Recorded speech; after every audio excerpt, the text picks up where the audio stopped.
예, 그러면 지금부터 토론에 들어가도록 하겠습니다. 오늘 토론에는 네 분의 전문가를 모셨는데요. 순서대로 소개를 드리도록 하겠습니다. 우선 고영주 대전과학산업진흥원 원장님 소개드립니다. 반갑습니다. 다음에는 김재현 크레비스 파트너스 대표 소개드리겠습니다. 반갑습니다. 그리고 김영균 이용빈 의원실 보좌관님. 예. 그리고 유대성 국가과학기술인력개발원 연구위원. 예, 아까 발표에서 이제 과학기술을 통한 사회문제 해결, 사회혁신에 대한 다양한 사례 그리고 난점 이런 것들이 지적이 됐습니다. 그래서 이제 이 주제에 대해서 그 현장에서 활동하고 계시는 다양한 분들의 말씀을 듣도록 하겠습니다. 그래서 다 지역을 대표하시고 또 소셜 벤처를 대표하시고 과학기술 관련 기관을 대표하시고 또 정책을 담당하시는 분들이라 아마 다양한 의견들을 주실 것 같습니다. 그래서 그 내용들을 우리가 정리해서 다른 대안들을 만드는 데 활용할 수 있도록 노력하도록 하겠습니다. 우선 고 원장님 편하게 말씀해 주십시오. 세 분 발표 잘 들었고요. 그 발표를 들으면서 이 세 분이 만나서 잘 협의하면 답이 나오지 않을까 이렇게 싶더라고요. R&D 하시는 분도 있고 사회혁신 하시는 분도 중간에서 또 정책 이렇게 하셨던 분도 있고 한데 저는 오늘 발표한 내용들이 굉장히 중요하다고 보고 그걸 약간 좀 보완하거나 우리가 고민해야 될 포인트 한 세 가지 정도 말씀을 드려보고 싶은데요. 그 제목이 R&D와 사회혁신 이렇게 만나고 있다 이렇게 있잖아요. 좀 카피를 해서 R&D와 사회혁신 뭐뭐 만나고 있다 이렇게 세 가지를 말씀을 드리고 싶어요. 첫째는 R&D와 사회혁신이 가치와 만나고 있다. 가치. 우리가 이제 4차 산업혁명이라고 하잖아요. 근데 그 유엔에서는 SDG 해가지고 2030년까지 전 세계가 추구해야 될 공동의 목표를 이렇게 내놨잖아요. 지속가능한 개발이라고 내놨는데 거기에 핵심적인 가치가 뭐냐면 한 사람도 소외되지 않는다. Leave no one behind 이렇게 돼 있거든요. 그러니까 저는 R&D와 사회혁신이 돈, 효율성, 경쟁 이런 걸 넘어서서 한 명의 사람도 소외시키지 않는 어떤 사회 이런 거를 지향해야 되지 않을까 이런 좀 가치를 공동으로 추구하는 가치를 자꾸 찾아가야 된다고 보고요. 일본은 4차 산업혁명이라는 용어보다는 이제 소사이어티 5.0이라고 해서 과학기술을 사회혁신과 연결하는 전략을 지난 5년간 계속 해왔고 올해는 그걸 제6차 과학기술혁신 기본계획에 담아가지고 아주 본격적으로 지금 추진을 하고 있는데요. 그러니까 이 인공지능, 빅데이터, 센서, 자율자동차, 이런 로봇, 드론 모든 것들을 사회혁신에 쓰는 거예요. 그래서 일본 기업의 모토를 바꾸고 있어요. 일본 기업의 모토가 우리가 이렇게 사회 문제를 해결하겠다. 혁신 기술로, 첨단 기술로.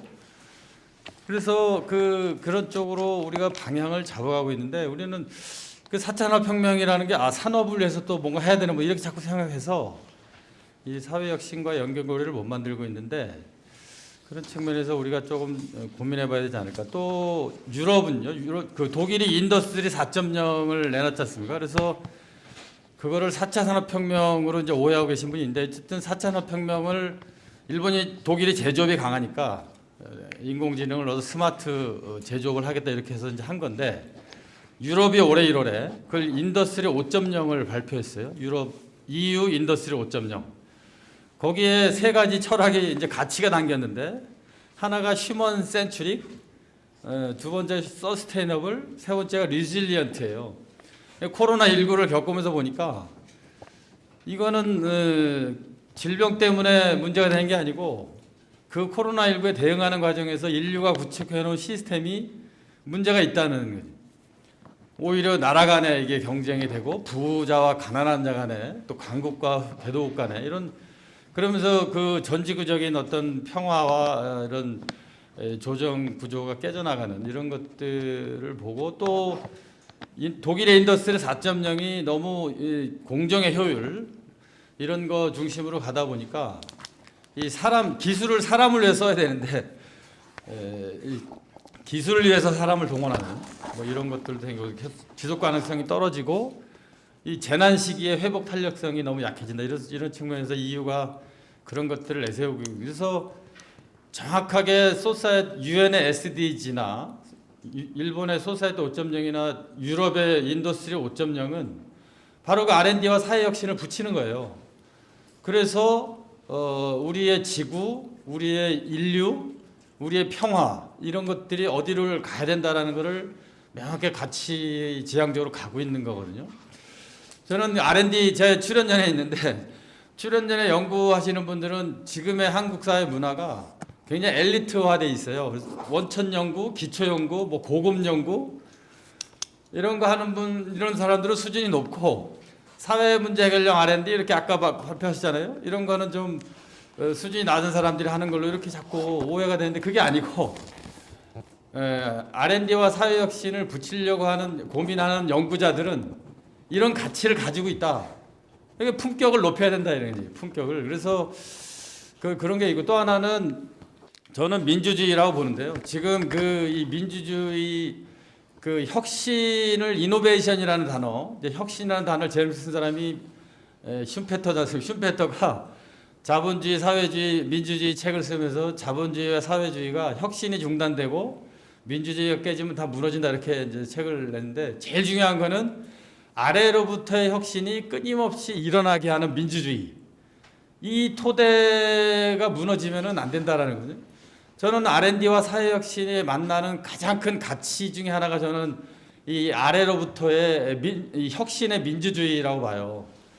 그런 측면에서 이거를 실현하는 굉장히 강력한 어떤 가치 지향점을 갖는 거고 그런 측면에서 우리 좀 더 그 부분에 좀 더 많은 고민, 좀 더 많은 어떤 집중적인 토론을 통해서 R&D와 사회혁신이 어떤 새로운 방법론, 어떤 새로운 방식을 넘어서는 우리가 추구해야 될 가치와 만나고 있는 그 지점을 착목을 더 해야 된다. 이런 말씀을 먼저 드리고 싶고 두 번째는 R&D와 지역혁신이 지역과 만나고 있다. 저는 세 분 발표를 들으면서 아까 그 성재 박사님이 지방을 위에 올렸잖아요. 너무 그림이 멋있었어요. 그리고 그 연구의 국민생활연구센터 과기부 행안부 사업이 굉장히 R&D와 사회혁신이 만나는 선도적인 사업이긴 한데 그게 다 지역에서 하는 거잖아요. 그리고 우리 안지원 박사님 탄소중립과 순환경제, 순환도시를 전부 지역 차원에서 강조하고 있는 그래서 저는 이 지역의 문제 R&D와 사회혁신이 지역과 만나지 않으면 효과나 지속 가능성이 쉽지 않다 이렇게 생각을 점점 더 하게 됐고 우리가 이런 사회 문제 해결형 R&D 또는 뭐 이런 사회 혁신 R&D 이렇게 얘기할 때 이제 전문성과 시민성의 만남 이렇게 저는 거기에 지역성이 반드시 만나야 된다. 왜냐하면 그 시민들이 이 R&D에도 들어오고 사회 혁신을 주도해야 되는데 그게 지역에서 일어나거든요. 많은 부분들이 그 시민들이 과학기술과 새로운 아이디어와 지식을 주도적으로 할 수 있을 때 이제 가능한데 그것이 이루어지는 공간이 지역이라는 거죠. 그래서 우리가 근데 지금의 구조는 저도 이제 지역의 대전과학산업진흥 시에서 만든 출연전인데 특구의 과학기술과 지역의 혁신을 어떻게 붙일까 이걸 계속 지금 고민하면서 몇 가지를 만들고 있는데 중앙정부 우리 너무 중앙 중심이에요. 올해 그 감사원에서 나온 8월달 보고서에 그 인구정책 보고서인데 제가 보다가 섬뜩했습니다. 결론이 뭐냐면 초저출산과 수도권 집중을 다룬 건데 그게 대한민국의 지방 소멸과 수도권 붕괴와 대한민국의 소멸로 이어진다. 2117년에 대한민국의 인구가 1,500만 명이 되고 뭐 이런 거예요. 이런 거고 그리고 지역 혁신, 뭐 균형 발전을 얘기했는데 그래서 공공기관 이전 혁신도시 정책을 했잖아요. 그런데 그로 인한 지방 인구 효과는 한 13%고 공공기관이 빠져나간 수도권에 다른 걸 채워가지고 훨씬 더 많은 인구 증가 효과가 수도권에서 발생했다 이런 거예요. 그러니까 지역 혁신과 균형 발전을 공공기관 이전으로 해결하는 것은 아니다라는 거죠.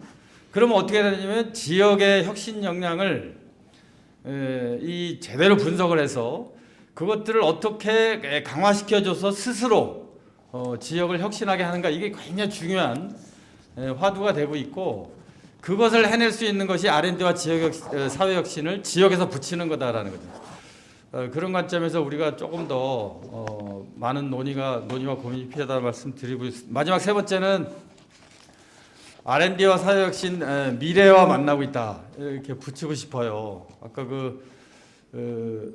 안재호 박사님이 탄소 중립 말씀하셨는데 탄소 중립 위원회에서 8월달에 시나리오 3개를 발표를 했지 않습니까? 그 이라니안 4만을 내놨는데 이제 4만이 2050년 탄소 중립이고 이라니안은 탄소 중립이 아니고 이 도저히 불가능할 것 같다 해서 어느 정도의 온실가스가 이제 나오는 이런 안으로 돼 있어요. 그걸 500명 시민위원회를 만들어서 10월 중에 최종적으로 어떤 걸 할지 하겠다 이렇게 되니까 환경단체들이 이제 막 이렇게 반발하고 돼 있는데 굉장히 어렵습니다. 그게 그 2015년에 파리 협약 할 때 저하고 안재호 박사가 갔었는데 지난 5년간 한번 분석을 해보고 싶어요.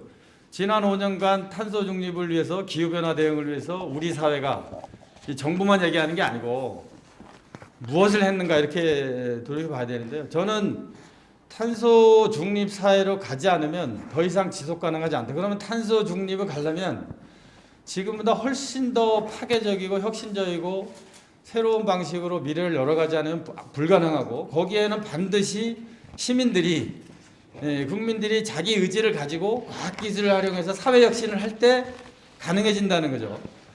그런 측면에서 그 탄소 중립은 R&D와 사회혁신을 만나게 하지 않으면 불가능한 미션이다.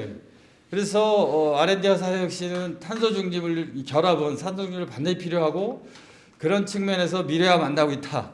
이런 말씀을 드리고 싶습니다. 어쨌든 참 쉽지 않은 주제이긴 한데 제가 지금 최근에 이렇게 일어나고 있는 변화의 양상들을 보면 저는 굉장히 긍정적이고 희망이 있다 이렇게 보여집니다. 그런 측면에서 우리가 지금 일어나고 있는 변화의 양상들에서 희망의 단초들을 뽑아내고 파괴적인 모범 사례들을 만들고 그걸 정책으로 연결해서 새로운 가치와 지역 주도와 어떤 미래를 열어가는 그런 R&D와 사회혁신의 결합이 이루어지길 바라는 마음이고요. 대전에서는 리빙랩이 최초로 시도된 어떤 대전으로서 또 과학기술과 혁신 커뮤니티가 굉장히 강력한 도시인데 R&D와 지역사회혁신을 반드시 잘 만나게 해서 조금 더 선도적인 모델을 만들 수 있도록 노력을 하겠다는 말씀 드리면서 마치겠습니다. 고맙습니다. 예. 감사합니다. 우리 사회의 새로운 성장 동력 문제 그리고 지역 문제 해결 그리고 미래에 대한 대응 이 핵심에는 R&D와 사회혁신의 결합이 있다는 그런 말씀을 해주신 것 같습니다. R&D 플러스 사회혁신, 과학기술 플러스 사회혁신의 시대적 의미를 말씀해 주신 것 같고요. 다음에는 김기현 대표님 토론 부탁드리겠습니다. 네, 안녕하세요. 저는 소셜벤처와 임팩트 투자 분야에서 약 20년 정도 활동해온 김재현이라고 합니다. 반갑습니다. 저도 몇 가지 사항들에 대해서 간단하게 준비를 해왔는데요. 우선 R&D와 사회혁신 관련해 갖고 저는 이 만남은 이미 꽤 오래전에 시작이 되었고 지금부터 조금씩 구체적인 결과가 나오고 있다고 생각을 합니다. 가장 당면하게 제가 느끼고 있는 사례 중에 하나는 정부 출연 기관 중에 하나의 한국세라믹연구원의 원천 기술을 지난 몇 달 전에 저희 성수동에 있는 소셜벤처가 중간 중소기업을 통해서 공동으로 투자하고 소유하는 형태의 기술 협력이 있었는데요. 사실 저도 그 사례가 제 눈앞에서 벌어지는 거 보고서 너무 당황했는데요. 왜 정부 출연기관의 핵심 기술이나 원천 기술을 이런 한 5명에서 9명 있는 소셜벤처가 인수하거나 활용하는 시대가 와버렸구나. 그래서 와버렸기 때문에 저는 훨씬 더 당당하게 여기 계시는 뭐 선배님들이나 동료분들께서 이 시대가 실제 저보다 더 어린 기업가나 창업가 혹은 과학기술자들이 이런 부분의 시작을 이미 하고 있다. 훨씬 더 즐겁고 편안하게 응원해 주시고 관심을 가져주시는 게 되게 중요하지 않을까 생각을 합니다. 그래서 이미 시작되고 있는 미래에 대해서 이제 같이 얘기를 하고 있다 생각을 하고, 이제 두 번째는 저 오늘 토론에 대해서 제가 참여하고 있는 여러 가지 뭐 세미나라든가 이런 내용들을 보면서 생각했던 건데, 이제 SDG를 논의할 때 이제 서스테너빌리티가 어느 정도의 시간이냐를 갖고서 많이 논의를 하잖아요. 근데 이거를 이제 보통은 인터제네레이셔널이라고 합니다. 세대 간의 시간. 세대 간의 시간이 짧게는 30년, 좀 길게는 60년 정도 보는데요.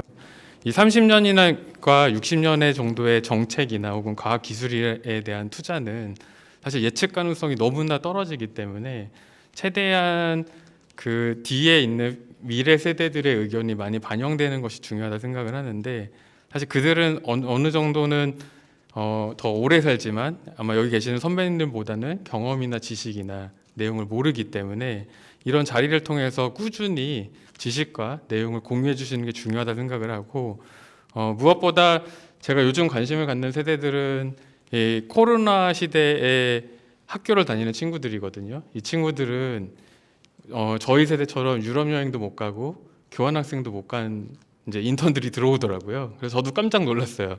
머리로는 전 세계를 알고 있는데 몸과 눈으로는 아무 데도 가보지 못한 이 100만 명의 세대를 앞으로 나는 어떻게 감당해야 되는가라는 고민을 하고 있는데, 아마 그럼에도 불구하고 머리로서는 훨씬 더 많은 과학기술 혹은 문화예술, 본인들이 만들어낸 그런 수많은 팬덤이나 컨텐츠에 대해서도 자부심을 갖고 있기 때문에 이 세대들에게 어떠한 과학적인 비전이나 국가적인 비전을 제시할 거냐가 엄청 중요한 아젠다 중에 하나라고 생각을 합니다. 지금 워낙 오랜 기간 동안 코로나 백신이라든가 예방 백신에 대한 얘기만 나오고 있는데, 이 다음 세대들이 나아갈 방향에 대해서 저를 포함해서 그래도 20년, 30년, 40년 더 많이 살아온 선배들이 더 다양한 형태로서의 주제와 내용을 전달해야 된다 생각을 하고, 특히 저는 저희 소셜벤처 생태계가 그동안 민주주의와 자본주의의 균형에 많은 중점을 뒀다면 이 좌우측뿐만 아니라 상하향의 문화예술과 과학기술이라는 엄청나게 큰 또 다른 필러, 또 다른 주축을 이제 중심으로 변화되어 가고 있다고 생각을 합니다. 다행히 문화예술은 최근에 워낙 한국 사회가 잘 도전해 와갖고 우리나라의 독창적인 매력들을 잘 표현해 주기도 하고, 물론 아직 소외된 영역도 많지만, 그리고 또 과학기술도 지금의 20대들은 거의 최강 선진국에서 태어난 세대로 스스로 생각하기 때문에 아마 걱정하는 수준이 좀 다른 것 같아요. 지금 삼성전자 같은 회사들이 당연한 세대고, 오히려 저희 세대는 막 일본산 그 밀수된 제품들을 CD 플레이어를 듣던 세대인데, 이들은 소니에 대한 추억도 없는 세대이기 때문에, 그래서 그런 세대들을 위해서 과연 과학기술자들과 그리고 저 같은 선배 창업가나 투자자들이 어떤 비전을 인터제네레이셔널하게 30년에서 60년 정도 그래도 살만한 세상이라는 걸 어떻게 전달할 것인가가 되게 중요한 하두라고 생각을 합니다. 그래서 오늘 발표를 제가 보면서 느꼈던 거는, 어떤 면에서는 한국 사회에 되게 굉장히 다양한 단점이나 문제들도 많이 보이긴 하지만, 또 한편으로는 이만큼 다양한 해결 방법이 존재함을 그래도 세상에 전달할 수 있는 이런 절차나 이런 장소가 있었다는 거에 대해서 굉장히 감사하게 생각을 하고, 마지막으로 그 사회문제 해결형 R&D라는 것이 좀 정의가 굉장히 좀 수동적이라는 생각이 많이 들었어요. 원래 과학기술과 문화예술은 사회 문제 혹은 사회 여러 가지를 예방적으로 해왔던 일들이라 생각을 합니다. 이 과학기술이 사회 문제를 만든 게 아니라 인간이 진보하다 보면 필요한 이 과학기술이나 문화예술을 잘 활용해왔던 건데, 그래서 저는 사실 사회 문제 해결형이라는 단어보다 더 좋은 표현을 합의를 하고 쓰여져야 된다 생각이 들고, 뭐 굳이 직역을 하면 사회 문제 예방형이든 혹은 사회 문제를 선도하는, 혹은 사회 문제라는 어떤 부정적인 단어가 아니라 사회 가치를 창출하는 과학기술인 그리고 과학 기술을 활용하는 창업가들을 표현할 수 있는 멋있는 단어를 잘 선택하는 것이 중요하다 생각을 합니다. 저희 소셜 벤처나 임팩트 투자라는 용어도 지난 10년간 굉장히 글로벌하게 많은 토론 속에서 정의되고 발전되어 왔는데요. 만약에 이 투자를 사회 문제 해결형 투자라고 얘기했다면 일반 시민들이나 다른 국가들이 좀 더 네거티브하게 보거나 수동적으로 봤을 것 같아요. 그래서 더 좋은 단어를 찾는 것이 굉장히 쉬운 소통에도 중요하고 특히 미래 세대와의 소통을 이끌어가는 데 있어서는 훨씬 더 많은 시간과 많은 갈등을 예방할 수 있지 않을까 생각합니다. 네, 감사합니다. 예, 이 다른 곳에서 사회 문제 해결형 R&D를 보는 예리한 관점을 말씀해 주신 것 같습니다. 우리는 당연하게 이제 그런 사회 문제 해결형 R&D라는 표현을 써왔는데 이 지점 굉장히 중요한 것 같고요. 그래서 오히려 사회 혁신형 R&D 이런 개념들은 이제는 괜찮을 것 같아요. 처음에는 사회 혁신 얘기했을 때 굉장히 그 반감들이 컸거든요. 이게 뭐냐, 사회주의 하는 거냐, 뭐 이런 식의 얘기를 했던 분들도 꽤 있었는데 어쨌든 지금은 사회 혁신이 일정 정도 받아들여지고 언어로 쓰여지고 있기 때문에 그런 식의 접근을 하는 것도 어떨까 하는 생각이 듭니다. 해서 이제 김영균 보좌관님께서 이제 그런 작업들도 지금 일부 하고 계세요. 그래서 좀 토론을 좀 잘 부탁드리겠습니다.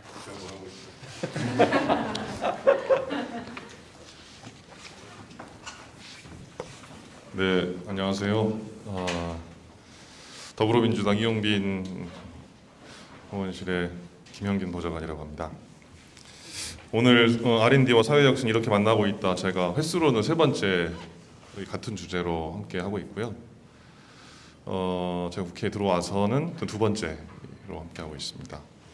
그간 법제화의 논의나 혹은 어떤 현장의 사례 혹은 지금까지 우리가 가지지 못했던 구조적인 한계를 좀 넘어서는 노력을 해보고자 현장에서 상당히 많은 분들의 정성과 또 노력들을 지켜보고 함께 또 그 현장에 서 있으면서 보아왔는데 과연 지금 4년 또는 2021년이 지난 오늘 이 과학기술과 사회혁신을 만나는 지금의 모습은 과연 어떠한 것인가라고 하는 것을 조금 살펴보고 또 앞으로 좀 어떻게 했으면 좋겠는가라고 하는 그런 것들을 좀 다듬어가는 과정이라고 좀 생각을 하고요.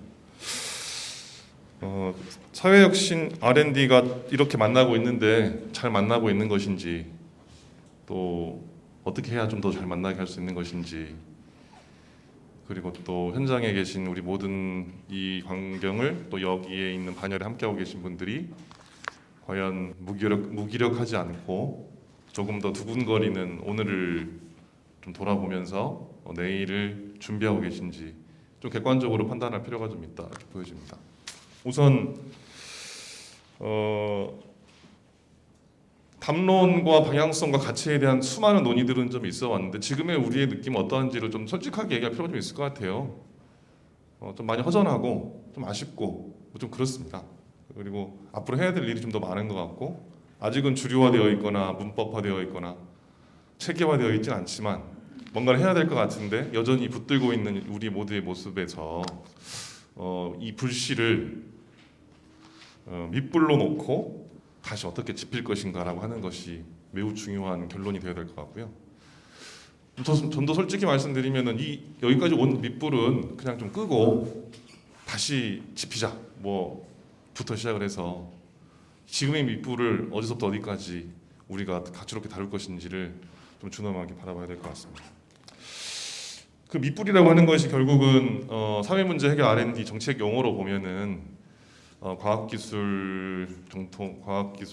과기정통부의 그 사회문제 해결 R&D 특히 1차 관실에 오늘 그 발제를 맡아주신 우리 전 박사님께서 관장하고 계시는 국민생활참여연구 지원센터가 있고 2차 관실로 보면은 디지털 사회혁신이라고 하는 게 있었죠. 초기에는 있었다가 지금은 용어가 사라졌는데 디지털 포용사회 구현이라고 하는 차원으로 바뀌면서 미디어와 어떤 그 디지털 역량에 대한 격차 해소라고 하는 차원으로 좀 물꼬를 좀 다시 변화를 하게 됐고 그것이 이제 기존에 했던 행안부의 평생교육이나 혹은 디지털 교육과 좀 큰 차별성을 못 갖게 되는 이런 좀 한계에 좀 부딪히게 된 거고 오늘 같은 회의 자리에 2차 관실에 소관된 IIDP에서의 사회 문제 해결 R&D는 또 어떻게 진행되고 있었는지가 좀 공유되었으면 어땠을까라는 좀 아쉬움이 있고요.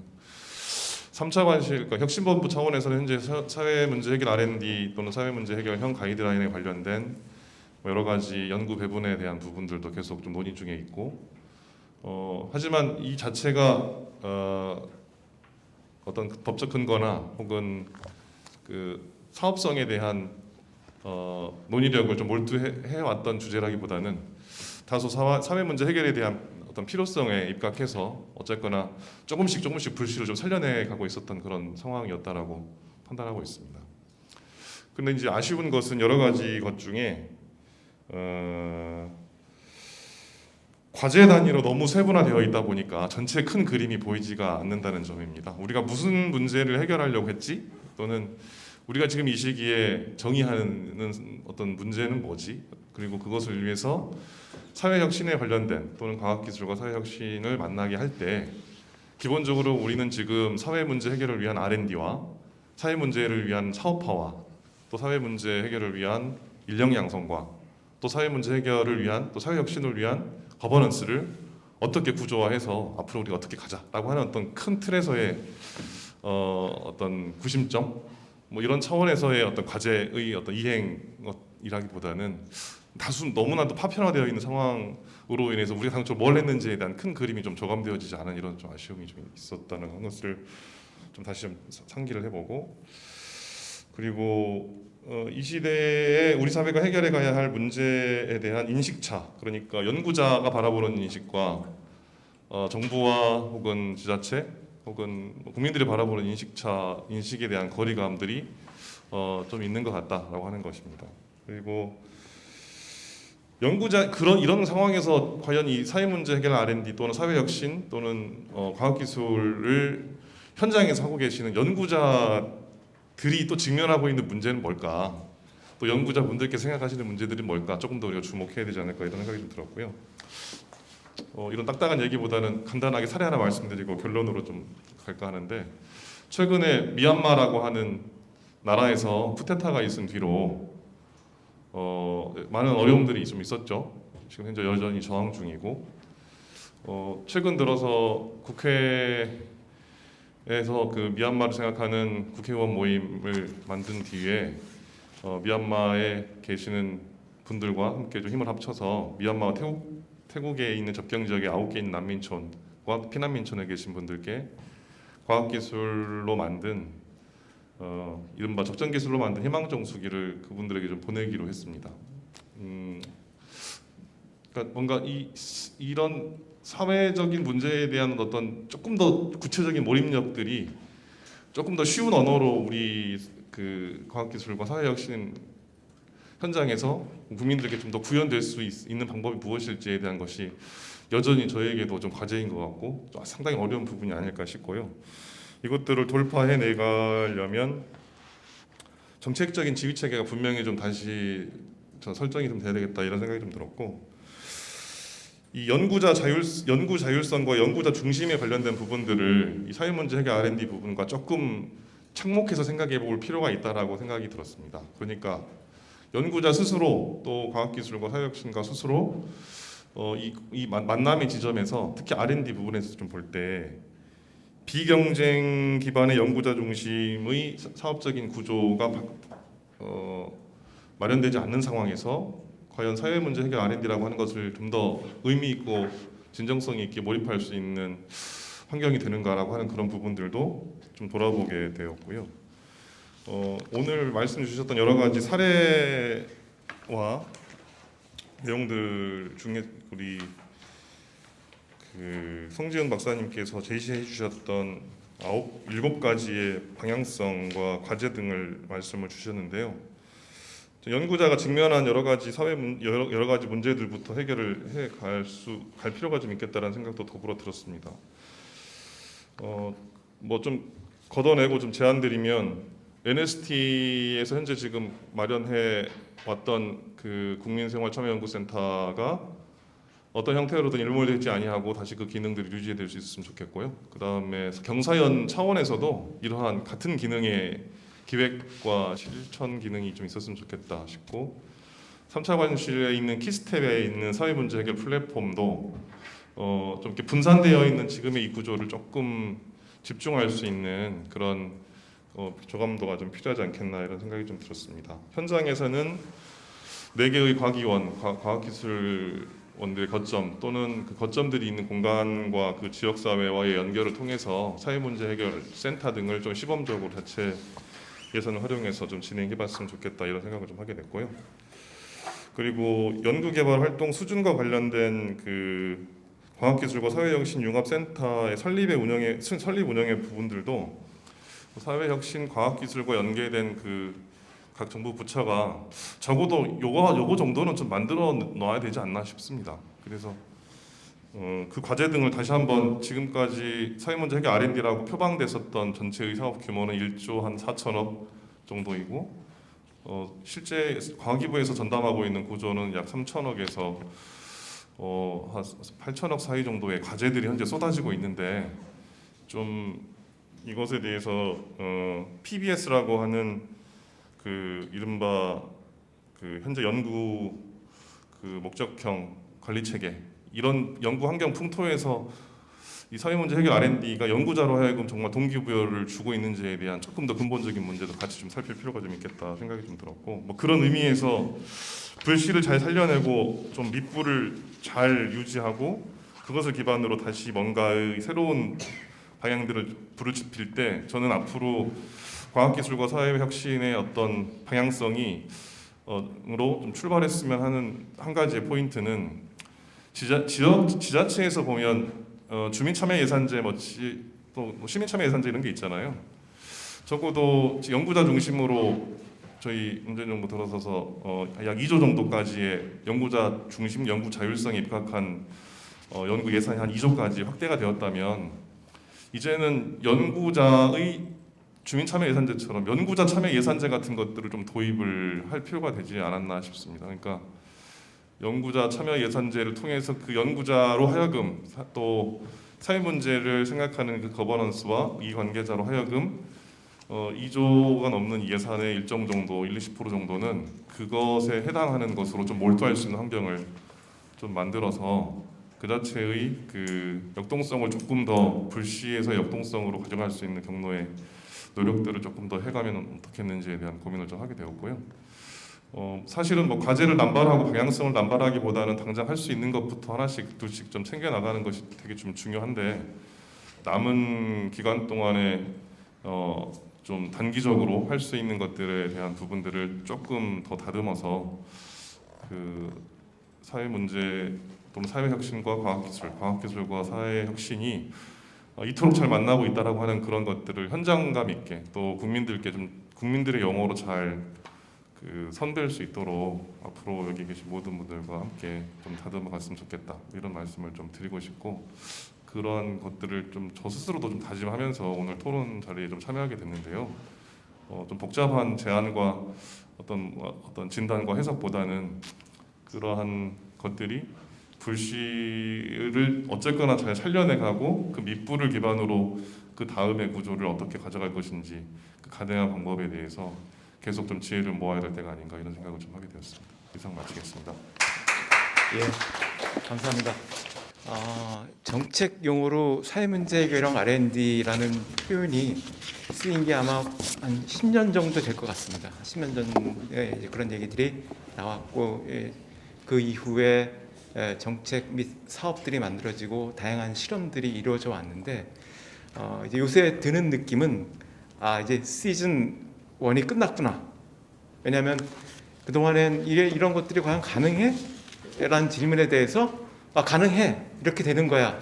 라는 것을 이제 보여온 과정이었던 것 같습니다. 근데 이제 요구되는 건 가능해 이걸 보여주는 것이 아니라 이걸 통해서 우리는 이런 거 할 수 있어. 그런 것들을 보여주는 그런 시즌 2가 된 것 같습니다. 그래서 이제 실험은 이제는 여기서 이제 한 단계 접고 이제는 뭔가를 좀 크게 보여줄 수 있는 그런 시기가 된 것 같고 그런 것들이 좀 정부 측면에서도 그리고 연구계 측면에서도 그리고 정책 연구자의 측면에서도 좀 더 좀 본격적으로 얘기될 필요가 있을 것 같습니다. 그래도 지금 시국이 대선 국면이기도 하기 때문에 이 시기를 좀 잘 활용해서 시즌 2를 위한 좀 이제는 제대로 된 좀 모습을 보여주기 위한 그런 계기가 좀 마련됐으면 하는 생각입니다. 예, 다음은 유대성 실장님 부탁드립니다. 오늘 이제 발표를 보면서 참 많은 또 생각도 들고 또 감회도 새로웠습니다. 사실 제가 그 출연연 지금 연구자를 대상으로 이제 이 사회 문제 해결령에 대한 문제를 조금 좀 고치시키는 이제 교육을 실시한 게 2015년이었는데 그때 그 한 1년 반 정도 좀 유지를 하다가 좀 확산의 한계를 느껴서 잠정 좀 보류를 했었는데 제가 그 과정을 이제 기획을 했던 이유는 그 가습기 살균제가 2010년 11년부터 시작해서 실제적으로 이제 공식적으로 좀 논의됐던 게 14년 후반 됐던 것 같습니다. 그러면서 제가 이제 생각했던 부분은 과학기술이 분명히 사회를 변화시키는 것은 맞는데 과연 사회적 책임을 담보를 하지 않으면 이건 굉장히 위험할 수도 있겠다는 생각을 해서 저는 공공성에 대한 어떤 부분을 과학기술에도 분명히 심어줘야겠다는 생각을 하고 이제 그 과정을 했습니다. 그런데 지금 우리나라 과학기술이 분명히 과거에는 경제 성장을 위한 상당 이바지를 했고 지금도 더 빨리 지금 변화되는 4차 산업혁명이 변화되는 시점에서 저희가 새로운 어떤 비즈니스를 창출하고 거기에서 선점을 하기 위해서는 과학기술 발전이 필요한 반면에 공공성에 대한 어떤 부분을 저희가 만약에 지금이라도 뭐 확실히 하지 않으면 사회적 비용이 굉장히 많이 생길 수밖에 없는 부분이 생기는 것이 또 한편으로 요구되고 있는 걸로 보여집니다. 그런데 그래서 제가 지금 이 시점에서 가이드라인도 만들어지고 또 사회 문제 해결령에 대한 이제 성공 사례도 발생하는 시점에서 다시 한번 이것을 교육적으로 어떻게 좀 저희가 지원을 할까 이제 고민을 하는 어떤 시점에서 성공 사례도 보고 가는 이제 문헌 연구도 제가 이제 쭉 보니까 한 3가지 정도의 몇 가지 좀 재원이 좀 사항이 발견됐습니다. 하나가 뭐냐면 분명히 사회 문제 해결령 R&D는 기존 연구하고 틀리다로 분명히 그 정의를 내리고 절차적인 방법도 리빙랩이나 여러 가지 그 부분을 적용을 시키는 것이 분명히 정착되고 요구되어짐에도 불구하고 실제로 현장에서 그 부분이 제대로 되는 데는 한계가 있다라는 생각이 좀 들었습니다. 왜냐하면 연구자가 굉장히 열심히 하고 하는데도 불구하고 실증을 할 수 있는 제도적인 부분이 규제에 많이 걸려 있는 걸로 사례에서 보여졌습니다. 그렇다 그러면 문제를 해결하기 위한 사회 문제를 해결하기 위한 R&D가 실증의 한계가 있다 그러면 과연 그것은 완전체가 될 수 있을까라는 생각이 들었고요. 국가 R&D를 하기 위해서는 기존에 있는 기술을 믹스해서 하는 게 한계가 있습니다. 왜냐하면 중복 과제 아니면 그런 문제가 또 되기 때문에 그렇게 된다 그러면 뭔가 R&D를 하기 위해서 그 문제를 해결하기 또 뛰어넘기 위해서는 뭔가 새로운 걸 또 해야 된다는 그런 부분이 있죠. 그럼 이게 효율적인 것보다 비효율적인 부분이 또 생긴다는 거죠. 이런 부분을 봤을 때는 제가 이 기존 R&D와 사회 문제 해결 R&D가 특징적인 부분에서 다르다할 뿐이 아니라 제도적으로 확실히 트랙을 갖고 가는 것이 더 맞지 않느냐 생각이 들고 출연연 내에서도 분명히 지금 현재 우리가 직면하는 4차 산업혁명, 그다음에 소부장, 그다음 빅3 이 부분에 대한 핵심 기술 발전도 해야 되지만 한편으로 사회 문제를 해결할 수 있는 대두되는 것을 해결하기 위해서는 분명히 어느 정도 해야 되는데 지금 상황에서는 인식적인 차원에서 사회 문제 해결령을 오늘 발표하신 분들 보면 비주류로 보신 분들이 좀 많거든요. 눈치로 볼 수밖에 없는 거고 이런 것은 결과적으로 하나의 그 안에서 하기는 힘들다는 생각이 듭니다. 그래서 저는 아까 성진 박사님 말씀하신 것처럼 사회 문제 해결을 하기 위해서는 전담 기구가 전담 연구 조직이 만들어져야 된다고 보여지고 그것은 과학자뿐만 아니라 인문 사회학자들이 모두 다 들어가서 굉장히 다각적으로 사회 문제를 진단하고 연구의 어떤 방향성을 제시하는 이런 게 있으면 더 좋겠지 않냐라는 생각이 들어서 그것도 한번 제안을 한번 고려를 한번 해봤으면 좋겠다는 생각이 들고요.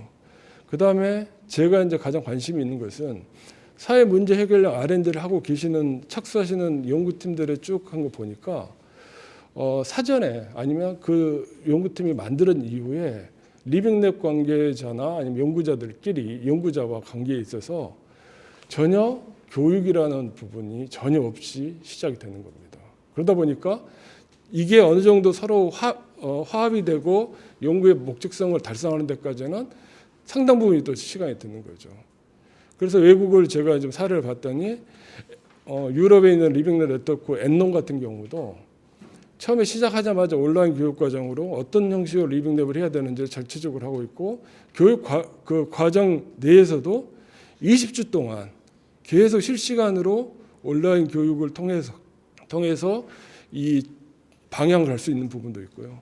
심지어는 멘토링까지 붙어서 심층적으로 문제를 해결할 수 있는 부분을 하고 있는 건데 우리나라는 지금 어떤 교육을 어떤 교육이 정식적으로 하나가 이제 되고 있는 부분이 뭐냐면 이 리빙랩을 하나의 회의체로 보고 회의를 잘 할 수 있는 그런 퍼실리테이터만 육성하는 것이 공식적으로 지금 보여지는 것 같습니다. 과연 제가 봤을 때는 사회 문제 해결을 하기 위해서는 거기에 참여하는 사람들이 문제 해결에 대한 어떤 분명한 지식과 그것을 지혜를 갖다가 제대로 할 수 있는 그 부분이 담보가 돼야 저는 이 사회 문제 해결 R&D가 제대로 되고 있다고 생각이 드는데 그래서 저희 KRD는 이 부분에 대한 교육 과정이 절대적으로 필요하다는 생각이 들어서 이걸 이제 기획을 해서 내년부터는 어쨌든 간에 시범 사업이라도 저희가 좀 진행을 할까 생각이 듭니다.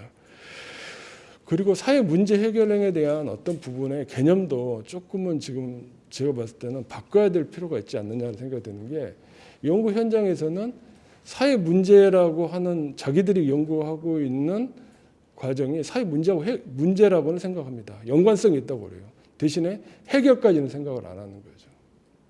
이게 굉장히 익숙해진 저희가 이때까지 하는 부분이었거든요. 그러다 보니까 해결을 하기 위한 것까지 생각을 할 수 있는 부분이 아닙니다. 이 부분은 제가 볼 때 연구자가 다 할 수는 없다고 보여지고요.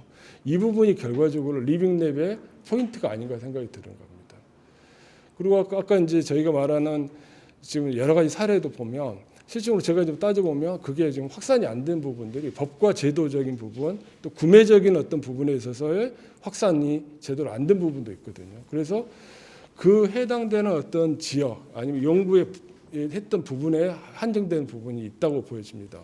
그래서 저는 실질적인 이 사회 문제 해결력 R&D에서 리빙랩의 역할은 지금 이제 연구 기획도 문제 기획도 중요하지만 이걸 어떻게 확산하고 실증을 통해서 확산을 시켜서 전국으로 다 퍼질 수 있도록 하는 것인가 이 부분에 대한 지혜가 필요하다고 보여지고 이 부분이 리빙랩에 저는 좀 집중해야 되는 부분이 아닌가 이런 생각이 들어서 한 4가지 정도로 좀 제안을 해봤습니다. 감사합니다.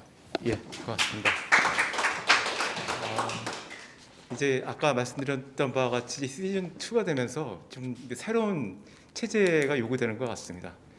이제 이 사회 문제 해결형 R&D를 위한 새로운 형태의 정부 조직 내지 정부 간 관계 그리고 전담 기관에서의 독특한 이런 특성을 반영한 R&D 관리 시스템 그리고 연구 조직 그리고 기업 내에서 이러한 연구를 잘할 수 있는 생태계 구성 정책 연구와 관련된 새로운 틀 이제 이런 것들이 어떻게 보면 총체적으로 요구되는 시기인 것 같습니다. 왜냐하면 이제 그 동안의 작업들을 통해 가지고 새로운 형태의 활동들이 이제 기존의 틀과 이제 부딪히기 시작한 것들이 이제 여기저기서 나타나고 있거든요.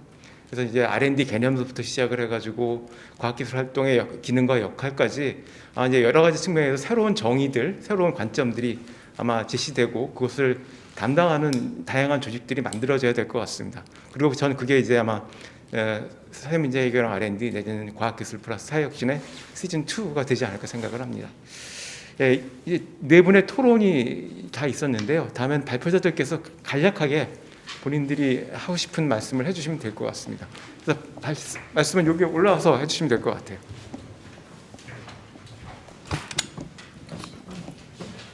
예, 토론 너무 감사합니다. 오늘 말씀 중에 저는 굉장히 귀담아 들리는 부분이 사회 문제라고 하는 부분을 너무 부정적으로 보다 보니까 그런 부분이 조금 확대 부분이 어려운 것 같다라고 하는 부분, 그 부분은 그냥 이렇게 그냥 들을 얘기가 아닌 것 같습니다. 굉장히 긍정적으로 좀 더 적극적으로 고민할 필요가 있는데 아까 말씀 중에 사회 문제 해결이라는 이런 표현보다는 새로운 가치 창출력, 뭐 조금 더 다른 개념으로 가져가야 된다라고 하는 생각은 문득 들었고, 그리고 저도 송희진 박사님하고 지금 똑같은 생각을 하고 있습니다. 2.0이다. 오늘 그 윤난식 비서관님 오신 이 자리도 아마 이렇게 하려고 지금 오신 것 같다는 알고 계실 거예요. 이 정도 왔다는 것도 아까 계속 우리 김영균 보좌관님께서 불씨를 살린다라고 하는데 저는 이만큼 온 것만으로도 기적 아니냐라고 말씀을 드리고 싶었는데 지금 말씀을 들어보니까 또 다른 2.0을 이제 본격적으로 준비해야 될 시기다라는 생각이 들었고, 저도 윤난실 비서관님을 경남에서 만나서 뜻이 맞고 난 뒤에 지역에서 R&D와 사회혁신이 주체가 만나는 걸 경험하면서 이렇게 무심결에 만났던 이 만남이 또 다른 길을 열어가고 지금 이 자리를 또 만들어가는 걸 보면서 정말 모든 그 만남 하나가 감사하다라는 생각이 들어요. 그래서 이게 꼭 거짓말처럼 이렇게 진행이 되어 와서요. 그런데 아까 말씀대로 지금은 대선도 있고 지금 큰 그 회오르기 바람이 있기 때문에 이런 상황에서 특히 오늘 이로운 내시 오늘 또 함께 해주셨는데 저 귀한 사회적 경제 미디어가 또 다른 뭔가를 갖다 만들어낼 수 있는 또 씨앗이 되고 고도화될 수 있는 이런 부분이어서 오늘 우리 윤난실 비서관님도 오늘 저 발표를 들으면서 또다시 숙제를 안고 갈 텐데 저도 지금 이 순간이 굉장히 중요한 시기구나 순간이구나라는 생각을 듭니다. 저는 우리 전호일 센터장님 떠나고 송희진 박사님이 12월에 은퇴하고 우리도 유덕선 그 위원님처럼 다 떠나는 상황에서 나 혼자 어떡하나라고 할 때 얼마 전에 통화를 하면서 계속 울기만 했는데 그때 마지막에 했던 말이 있습니다. 그럼 울 거냐? 그리고 모든 걸 그만둘 거냐? 그게 아니라 그때 많은 사람들이 저한테 했던 말이 우리 성 박사님을 보고 다 지켜줄 수 있는 사람입니다 라는 말씀을 해주더라고요. 그리고 송희지 박사님이 항상 너가 일할 수 있도록 내가 도와오겠다라고 말씀을 하시더라고요. 그래서 지금은 저한테도 굉장히 큰 순간이고 그리고 우리 비서관님이 또 이렇게 또 큰 이처럼 저를 또 이렇게 오신 것 같은 느낌이 듭니다. 그래서 제가 아까 초반에 울었는데 한 번 울면 안 우는데 오늘은 마지막에도 좀 한번 눈물이 나네요. 너무 부끄럽습니다. 예. 그러니까 저는 이 정도 하겠습니다. 우리 전월 센터장님요.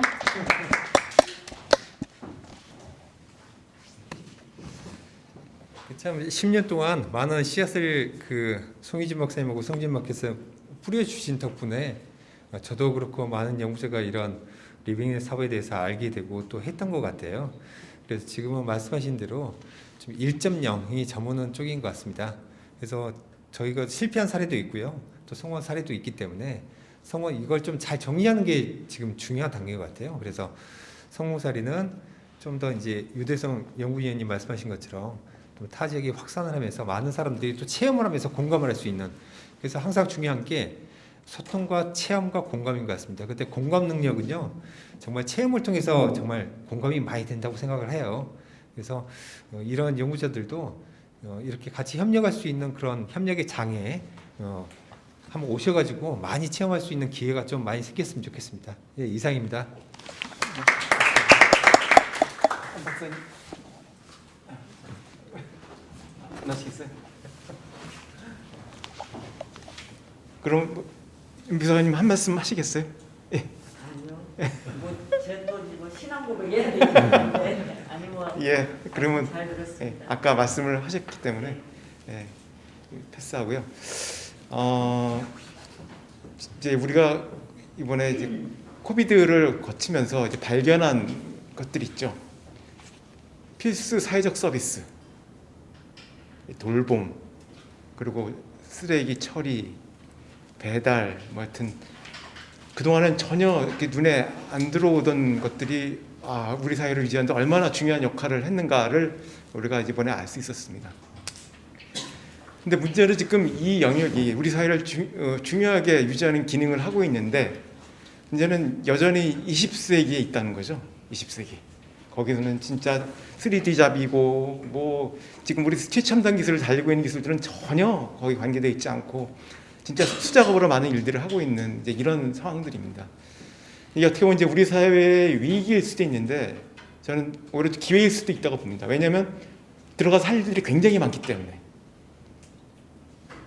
돌봄, 쓰레기 처리, 폐기물 처리, 그리고 여러 가지 형태의 운송 뭐 등등 이 영역에 이제 과학기술이 적용되는 것, 저는 이게 과학기술과 사회혁신의 결합이라고 생각을 하거든요. 그리고 이게 우리가 살고 있는 사회의 기반을 고도화하고 효율화할 수 있는 그런 계기인과 동시에 과학기술이 우리 사회에 기여할 수 있는 그런 계기라고 생각을 합니다. 그래서 이 영역들을 오늘 이제 나온 내용들이 그것과 관련이 되어 있는데 이것들을 좀 잘 개발해서 풀어나갈 수 있는 그런 계기들, 시스템들, 노력들이 좀 있었으면 하는 생각이 듭니다. 마지막으로 그 과학기술 정책을 정초했던 그 버나바 부시라는 미국의 그 연구자가 있습니다. 이 사람이 그때 이런 얘기를 했어요. Science, the endless frontier. 이 끝없는 도전으로서의 과학. 그러면서 이제 NSF가 만들어지고 과학기술 활동에 대한 수많은 투자들이 이루어지기 시작을 했는데 그걸 약간 좀 바꿔서 Society, the endless frontier. 이렇게 마무리 짓고 싶습니다. 우리에게 사회는 또 다른 도전의 기회입니다. 과학기술이 거기에 전 기여해야 된다고 생각을 합니다. 예, 이상으로 토론을 마치겠습니다. 감사합니다.